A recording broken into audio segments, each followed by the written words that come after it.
ആത്മമിത്രം, യേശുയൻ ആത്മമിത്രം. ദൈവനാമം മഹത്വപ്പെടുമാറാകട്ടെ. വീണ്ടും ഈ സമാധാനമില്ലാത്ത ഈ ദുഷ്ടഭൂമിയിൽ വക്രതയും കോട്ടവുമുള്ള തലമുറയുടെ നടുവിൽ നമ്മുടെ പിതാവിനെ പുത്രനിലൂടെ ആരാധിപ്പാൻ ലഭിച്ച ഈ നല്ല അവസരത്തിനായിട്ട് നമുക്ക് സ്തോത്രം ചെയ്യാം. നാം ഒരുക്കി കൊണ്ടുവന്നിരിക്കുന്ന സ്തുതി സ്തോത്രയാഗങ്ങൾ ദൈവം പ്രസാദിക്കുന്ന സൗരഭ്യവാസനയായി സ്വർഗീയ തിരുനിവാസത്തിലേക്ക് ഉയരുവാനുള്ള പ്രാർത്ഥനയോടെ അവൻ്റെ പാദങ്ങളിൽ വീണ് നമസ്കരിക്കാം. ആരാധന എന്നത് നിരന്തരം ദൈവസന്നിധിയിലേക്ക് ഉയരുന്ന മനോഹരമായ യാഗമാകുന്നുവല്ലോ. അത് മാനുഷ്യ രീതിയിൽ അർപ്പിക്കേണ്ട ഒന്നല്ല. സ്വർഗത്തിൽ ദൂതന്മാർ പരിശുദ്ധ പിതാവിൻ്റെ മുൻപാകെ അർപ്പിക്കുന്ന ആരാധനയുടെ മാതൃകയായി ഭൂമിയിലുള്ള ദൈവമക്കൾ അനുകരിക്കുന്നു. ആ ആരാധനയാകുന്നുവെന്നത് വെളിപ്പാട് 5:12 രേഖപ്പെടുത്തിയിരിക്കുന്നത് ഇങ്ങനെയാണല്ലോ. നാം ഇങ്ങനെ വായിക്കുന്നു: പുസ്തകം വാങ്ങുവാനും അതിൻ്റെ മുദ്ര പൊട്ടിപ്പാനും നീ യോഗ്യൻ. നീ അറുക്കപ്പെട്ടു. നിന്റെ രക്തം കൊണ്ട് സർവ്വഗോത്രത്തിലും ഭാഷയിലും വംശത്തിലും ജാതിയിലുമുള്ളവരെ ദൈവത്തിനായി വിലയ്ക്ക് വാങ്ങി ഞങ്ങളുടെ ദൈവത്തിന് അവരെ രാജ്യവും പുരോഹിതന്മാരും ആക്കി വെച്ചു. അവർ ഭൂമിയിൽ വാഴുന്നു എന്നൊരു പുതിയ പാട്ട് അവർ പാടുന്നു. ആരാണീ കൂട്ടർ? ആരാണീ പാട്ട് പാടുന്ന കൂട്ടരെ കുറിച്ച് പറഞ്ഞിരിക്കുന്നത്? അത് മറ്റാരുമല്ല, കർത്താവായ യേശുക്രിസ്തുവിൻ്റെ ക്രൂശിലെ രക്തത്താൽ വീണ്ടെടുക്കപ്പെട്ട ദൈവമക്കൾ. ആ ദൈവമക്കളാകുന്ന തിരുസഭ, ക്രിസ്തു തലയായും അവൻ്റെ ശരീരമായുള്ള സഭ ഒന്നിച്ചു കൂടി അവനെ ആരാധിക്കുമ്പോൾ സ്വർഗം സന്തോഷിക്കുന്നു. നാം സന്തോഷിപ്പാൻ നമ്മൾ അങ്ങനെ കൂടി വന്ന് നമ്മെ ആരാധിക്കുമ്പോൾ ഈ മാതൃകയിലാണോ നാം ആരാധിക്കുന്നത് എന്ന് ചിന്തിപ്പാൻ ആവശ്യമാണ്. ഞങ്ങൾ പല സ്ഥലങ്ങളിലാണ് ഭൂമിയിൽ ചിന്നിച്ചെറി കിടക്കുന്ന ദൈവമക്കൾ അതാത് രാജ്യങ്ങളിൽ അതാത് ഭാഷകളിൽ അവരവരുടെ സ്ഥാനങ്ങളിൽ, ഭവനങ്ങളിൽ, സഭകളിൽ, വ്യക്തികളായും കുടുംബങ്ങളായും ഒക്കെ സ്വർഗത്തിലെ പരിശുദ്ധ പിതാവിനെ പുത്രനിലൂടെ പരിശുദ്ധാത്മാവിൻ്റെ ശക്തിയിലും നിറവിലും ആരാധിച്ചു കൊണ്ടിരിക്കുന്നു. അവരുടെ ആരാധനാക്രമം, അവരുടെ ആരാധന സ്വർഗദൂത സംഘങ്ങൾ ആരാധിക്കുന്നതിന് രൂപമായിരിക്കണമെന്ന് ഉള്ള വാക്യങ്ങളിൽ ആണല്ലോ നാം ഇപ്പോൾ വിവരിച്ച് കേട്ടത്. 1000 സ്വർഗദൂത ഗണം പാട്ട് പാടുന്നത് എന്താണ് അവർ പാടുന്നത്? അവർ അത്യുച്ചത്തിൽ അറുക്കപ്പെട്ട കുഞ്ഞാട് ശക്തിയും ധനവും ജ്ഞാനവും ബലവും ബഹുമാനവും മഹത്വവും സ്തോത്രവും ലഭിപ്പാൻ യോഗ്യനെന്ന് പറഞ്ഞ് സ്വർഗത്തിലും ഭൂമിയിലും ഭൂമിക്ക് കീഴിലും സമുദ്രത്തിലുമുള്ള സകല സൃഷ്ടിയും അവയിലുള്ളതൊക്കെയും സിംഹാസനത്തിൽ ഇരിക്കുന്നവനും കുഞ്ഞാടിനും സ്തോത്രവും ബഹുമാനവും മഹത്വവും ബലവും എന്നേക്കും ഉണ്ടാകട്ടെ എന്ന് പറയുന്നത് ഞാൻ കേട്ടു. 4 ജീവികളും ആമേൻ എന്ന് പറഞ്ഞു. മൂപ്പന്മാർ വീണ് നമസ്കരിച്ചു. ഈ വേദഭാഗങ്ങൾ വ്യാഖ്യാനിക്കുവാനോ പൊരുൾ തിരിക്കുവാനോ ഉള്ള കരുത്തോ ബുദ്ധിയോ ഒന്നും ഈ എളിയവൾക്കില്ല. എങ്കിലും ഒന്ന് ഞാൻ വിശ്വസിക്കുന്നു: ഈ അറുക്കപ്പെട്ട കുഞ്ഞാട് എനിക്ക് വേണ്ടി കാൽവരി ക്രൂശിൽ എൻ്റെ പാപങ്ങൾക്ക് വേണ്ടിയാണ് അറുക്കപ്പെട്ടത് എന്ന് ഞാൻ വിശ്വസിക്കുകയും ഈ കുഞ്ഞാടിനെ എൻ്റെ കർത്താവും രക്ഷിതാവുമായി എൻ്റെ ഹൃദയത്തിൽ അംഗീകരിക്കുവാനും അവനെ സ്തുതിക്കുവാനും അവനെ എപ്പോഴും സ്തുതിച്ചുകൊണ്ടിരിപ്പാനും ദൈവം എന്നെ സഹായിച്ചുകൊണ്ടിരിക്കുന്നു എന്ന് പറയുന്നതിൽ യാതൊരു ലജ്ജയും എനിക്കില്ല. ഇന്ന് ഭൂമിയിൽ ഇരുന്നു കൊണ്ട് സ്വർഗദൂതന്മാരോടൊപ്പം ഏറ്റുപറഞ്ഞ് പാടി സ്തുതിച്ച് ആരാധിപ്പാൻ നമ്മെ ഓരോരുത്തരെയും പ്രാപ്തരാക്കിയിരിക്കുന്ന ദൈവത്തെ ഓർത്ത് നമുക്ക് സ്തോത്രം ചെയ്യാം. സാഷ്ടാംഗം വീണ് നമസ്കരിച്ച് അവനെ ആരാധിക്കുമ്പോൾ നമുക്ക് ലഭിക്കുന്ന സന്തോഷം ഒന്ന് വേറെയാണ്. ഒരു പുതിയ പാട്ട് പാടുന്നതായി കാണുന്ന ഈ പുതിയ പാട്ടിനെ കുറിച്ച് തിരുവചനത്തിൽ പല ഭാഗങ്ങളിലും രേഖപ്പെടുത്തിയിട്ടുണ്ട്. നമുക്കതൊക്കെ പരിശോധന ലഭിക്കുന്നതാണ്. സ്വർഗം ഒരു പരിശുദ്ധി നിറഞ്ഞ ആരാധനാ സ്ഥലമാകുന്നുവല്ലോ. അത് സംഗീതം അഥവാ പാട്ട് ഹൃദയത്തിൻ്റെ ആഴത്തിൽ നിന്ന് വരുന്ന ചില വികാരങ്ങളുടെ ശബ്ദമാകുന്നു. സ്വർഗത്തിൽ ആലപിക്കപ്പെടുന്ന പാട്ട് മുഴുവനും അറുക്കപ്പെട്ട കുഞ്ഞാടിനെ കുറിച്ച് മാത്രമാകുന്നല്ലോ. അവൻ അറുക്കപ്പെട്ട കുഞ്ഞാടാകുന്നു. He is the lamb who had been slain. Calvary ക്രൂശാകുന്ന യാഗപീഠത്തിന്മേൽ ദൈവകോപത്തിൻ്റെ കത്തിയാൽ അറുക്കപ്പെട്ട കുഞ്ഞാട് എന്തിനു വേണ്ടിയാണ് അറുക്കപ്പെട്ടത്? അവൻ്റെ നീതിയെടുത്ത് അവനിൽ വിശ്വസിക്കുന്ന നമുക്ക് ഓരോരുത്തർക്കും നൽകുവാൻ വേണ്ടി പിതാവ് പുത്രനെ ഒരു യാഗമായി ആ കാൽവറി കുരിശാകുന്ന യാഗപീഠത്തിന്മേൽ അർപ്പിച്ചു എന്നത് അത്ര ചെറിയ കാര്യമൊന്നുമല്ല. അവൻ്റെ ക്രൂശ് മരണം നമ്മുടെ ഓരോരുത്തരുടെയും പാപപരിഹാരത്തിൻ്റെ വിലയാകുന്നു.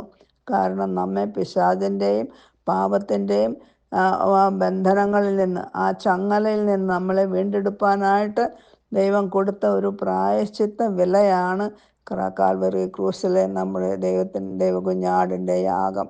നമ്മെ ദൈവം വിലയ്ക്ക് വാങ്ങി എന്ന് പറയുന്നതിൻ്റെ സാരം എന്താണ്? എന്തിനാണ് ഇത്ര വലിയ വില കൊടുത്ത് നമ്മെ വിലക്ക് വാങ്ങിയത്? പാപത്തിൽ കിടന്ന നമ്മെ, സാത്താൻ്റെ അധീനത്തിൽ കിടന്ന നമ്മെ, യാതൊരു സ്വാതന്ത്ര്യമില്ലാതെ രക്ഷപ്പെടാൻ ഒരു മാർഗവുമില്ലാതെ കിടന്ന നമ്മെ വലിയൊരു വില കൊടുത്ത് നമ്മെ വില കൊടുത്ത് വാങ്ങിയെന്ന് പറയുമ്പോൾ അതിൻ്റെ ആഴം എത്ര വലുതാണ്!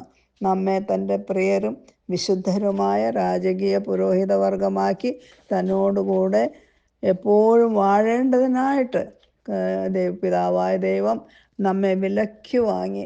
ഇന്ന് നാം ദൈവമക്കൾ എന്ന പദവിയോടെ ക്രിസ്തുവിൻ്റെ ശരീരമാകുന്ന സഭയുടെ അവയവങ്ങളായി ഒന്നിച്ചുകൂടി വന്നിരിക്കുന്നത് നമ്മെ വീണ്ടെടുത്ത ആ വലിയ വീണ്ടെടുപ്പിനെ കുറിച്ച് ഉള്ള പുതിയ പാട്ട് പാടുവാനാകുന്നുവല്ലോ. ദൈവം അബ്രഹാമിന് നൽകിയ വാഗ്ദത്തം, നിന്നിൽ ഭൂമിയിലെ സകല വംശങ്ങളും അനുഗ്രഹിക്കപ്പെടും എന്നതിൻ്റെ പൂർത്തീകരണമാകുന്നു സ്വർഗത്തിൽ പാടുന്ന പാട്ടിൻ്റെ അടികൾ. നീ അറുക്കപ്പെട്ടു, നിന്റെ രക്തം കൊണ്ട് സർവ്വഗോത്രത്തിലും ഭാഷയിലും വംശത്തിലും ജാതിയിലും നിന്നുള്ളവരെ ദൈവത്തിനായി വിലയ്ക്ക് വാങ്ങി ഞങ്ങളുടെ ദൈവത്തിന് അവരെ രാജ്യവും പുരോഹിതന്മാരും ആക്കി വെച്ചു. സ്വർഗം മുഴുവനും മുഴങ്ങി കേൾക്കുന്ന ഈ പാട്ടിൻ്റെ അവകാശികൾ നാം ഓരോരുത്തരുമാവുന്നു എന്നത് അത്ര നിസ്സാര കാര്യമാകുന്നുവോ പ്രിയമുള്ളവരെ?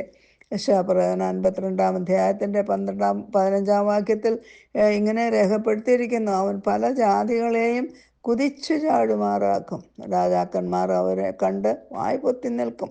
അവർ ഒരിക്കലും അറിഞ്ഞിട്ടില്ലാത്തതും കാണുകയും ഒരിക്കലും കേട്ടിട്ടില്ലാത്തതും ഗ്രഹിക്കുകയും ചെയ്യും എന്ന് പ്രവചിച്ചിരിക്കുന്നത് നമ്മുടെ അറുക്കപ്പെട്ട കുഞ്ഞാടിനെ കുറിച്ചായിരുന്നുവല്ലോ. ഈ അറുക്കപ്പെട്ട കുഞ്ഞാട് തന്നിൽ വിശ്വസിക്കുന്നവരെ രൂപാന്തരപ്പെടുത്തി, മാനസാന്തരപ്പെടുത്തി, ഒന്നിച്ച് ഒരു രാജകീയ പുരോഹിത വർഗമാക്കി, തൻ്റെ ശരീരമാകുന്ന തിരുസഭയാക്കി ഒന്നിച്ച് ചേർത്തിണക്കി എന്ന സഭ എന്ന മർമ്മം മനസ്സിലാക്കിക്കൊണ്ടാണോ നാം ഇന്ന് ആരാധനയ്ക്കായി കൂടി വന്നിരിക്കുന്നത്? നാം നമുക്കുള്ളവരല്ല, നമ്മെ വിലയ്ക്ക് വാങ്ങിയ സർവശക്തിയുള്ള പിതാവിനുള്ളവരാകുന്നു. സഭ എന്നുള്ളത് ഒരു മനുഷ്യൻ്റെയും അവകാശമല്ല, ദൈവത്തിൻ്റെ സഭയാണ്. കർത്താവ് പത്രോസിനോട് പറഞ്ഞു, ഞാൻ എൻ്റെ സഭയെ പണിയുമെന്നാണ് പറഞ്ഞത്. അതുകൊണ്ട് ഈ ഭൂമിയിലായിരിക്കുമ്പോൾ, ഞാൻ ഓരോ സ്ഥാനീയ സഭയിലിരിക്കുമ്പോൾ, ഇത് ഇന്നാരുടെ സഭയാണ്, അല്ലെങ്കിൽ എൻ്റെ അപ്പൻ്റെ സഭയാണ്, അമ്മാച്ചൻ്റെ സഭയാണെന്നൊന്നും പറയാനുള്ള അവകാശം നമുക്കില്ല പ്രിയമുള്ളവരെ. സഭ നമ്മുടെ കർത്താവിൻ്റെ സഭയാണ്. ആ സഭയുടെ തലവൻ കർത്താവ് തന്നെയാണ്. കർത്താവാണ് അതിൻ്റെ അധികാരി. നമ്മെ ഓരോരുത്തരെയും നമുക്കറിയാം, അപ്പോസ്തലപ്രവൃത്തിയിൽ 2-ാം അധ്യായത്തിൽ രക്ഷിക്കപ്പെടുന്നവരെ പിതാവ് സഭയോട് ചേർത്തു എന്ന് പറയുന്നു. ദൈവമാണ് സഭയോട് ചേർക്കുന്നത്. ഒരു മനുഷ്യനെയും ഒരു സഭയിലും ചേർക്കുവാനുള്ള അധികാരം കൊടുത്തിട്ടില്ല.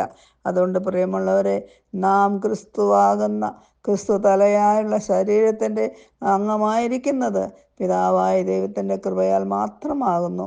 നാം രക്ഷിക്കപ്പെട്ടപ്പോൾ കർത്താവ് ഈ അറുക്കപ്പെട്ട കുഞ്ഞാടിനെ നമ്മുടെ ഹൃദയത്തിൽ കർത്താവ് രക്ഷിതാവുമായി സ്വീകരിച്ചപ്പോൾ നാം അവൻ്റെ സഭയുടെ അംഗമായി തീർന്നു. കർത്താവാണ് നമ്മെ സഭയുടെ അംഗമാക്കി തീർത്തത്. അതിൽ നിന്ന് നമ്മെ വേർപെടുത്താൻ ഒരു ശക്തിക്കും സാധ്യമല്ല പ്രിയമുള്ളവരെ. നാം അവൻ്റെ ക്രിസ്തു ശരീരമാകുന്ന സഭയുടെ അവയവങ്ങളാകുന്നു. നമ്മൾക്ക് ഓരോരുത്തർക്കും തന്നിരിക്കുന്ന താലന്തുകളെ കൊണ്ട് നമ്മൾ ഇന്ന് വ്യാപാരം ചെയ്ത സഭയുടെ ശരീരത്തിൻ്റെ അഭിവൃദ്ധിക്കായിട്ട്, നമ്മുടെ ആത്മീക അഭിവൃദ്ധിക്കായിട്ട് ദിനംതോറും പ്രവർത്തിക്കേണ്ടത് ആവശ്യമാകുന്നു. അതുകൊണ്ട് നാം കൂടി വരുമ്പോൾ നാം ഒരപ്പത്തിൻ്റെ അംശികൾ, കർത്താവ് ഒരു ശരീരത്തിൻ്റെ അംശികൾ, ഒരു ഏകാവകാശികൾ എന്ന് പാടിക്കൊണ്ട് നമുക്ക് അവനെ ആരാധിപ്പാം. നമ്മുടെ ആരാധന മറ്റുള്ളവർ കാണുമ്പോൾ ഇത് യഥാർത്ഥമായ ആരാധന ഇതാണല്ലോ, ഈ കുഞ്ഞാടിനെ ഞങ്ങൾക്കും വേണമെന്ന് പറഞ്ഞുകൊണ്ട് കർത്താവിനോട് അടുത്ത് വരുവാൻ തക്ക വിധത്തിലുള്ള ആരാധനയാണോ നാം കഴിക്കുന്നത്? നമ്മുടെ ആരാധനയിൽ എത്രമാത്രം പരിശുദ്ധിയുണ്ട്. നമ്മുടെ ആരാധനയെ നമ്മുടെ പിതാവ് മാനിക്കുന്നുണ്ടോ? നമ്മുടെ ആരാധനയിൽ നമ്മുടെ കർത്താവ് പ്രസാദിക്കുന്നുണ്ടോ? അതൊക്കെ നാം ചിന്തിക്കേണ്ട വിഷയങ്ങളാകുന്നു. അതൊന്നും വിവരിക്കേണ്ട ആവശ്യമില്ലല്ലോ. അങ്ങനെയുള്ള നമ്മുടെ പുറമേയുള്ള ജീവിതം, നമ്മുടെ കുടുംബജീവിതം, നമ്മുടെ പരസ്യ ജീവിതം ഒക്കെയും നല്ല സാക്ഷ്യമുള്ള ജീവിതമായിട്ട് നമ്മൾ കൂടി വരുമ്പോൾ മാത്രമേ പിതാവ് പ്രസാദിക്കുകയുള്ളൂ. വളരെ അധികം താമസിക്കാതെ ഈ സ്വർഗീയ ആരാധനയിൽ പങ്കെടുക്കുവാൻ ഞാൻ പോവുകയാണല്ലോ. നമ്മുടെ കർത്താവിൻ്റെ വരവാസനമായെന്ന് പറയുമ്പോൾ നാം വിട്ടുപിരിഞ്ഞ ക്രിസ്തുവിനോട് കൂടെ ആയിരിക്കുമ്പോൾ ഈ ആരാധന കണ്ടിന്യൂ ചെയ്യുമെന്നുള്ളത് എത്ര സന്തോഷമാണ്. ഈ ഭൂമിയിൽ നമ്മൾ ആരാധിക്കാതിരുന്നാൽ സ്വർഗത്തിലെ ആരാധനയിൽ പങ്കുകൊള്ളാൻ സാധ്യമല്ല എന്ന് നാം ഓർത്ത് നമുക്ക് ആ വിശുദ്ധിയോടുകൂടെ ഹൃദയം നിറഞ്ഞ സ്തുതി സ്തോത്രങ്ങളോടുകൂടെ അധരബലമാകുന്ന സ്തുതി സ്തോത്രയാഗങ്ങൾ അർപ്പിച്ച് നമ്മുടെ പിതാവിനെ പുത്രനിലൂടെ മഹത്വപ്പെടുത്തുവാൻ പരിശുദ്ധാത്മാവ് നമ്മെ സഹായിക്കട്ടെ. ദൈവനാമം മാത്രം മഹിമപ്പെടുമാറാകട്ടെ. ആമേൻ.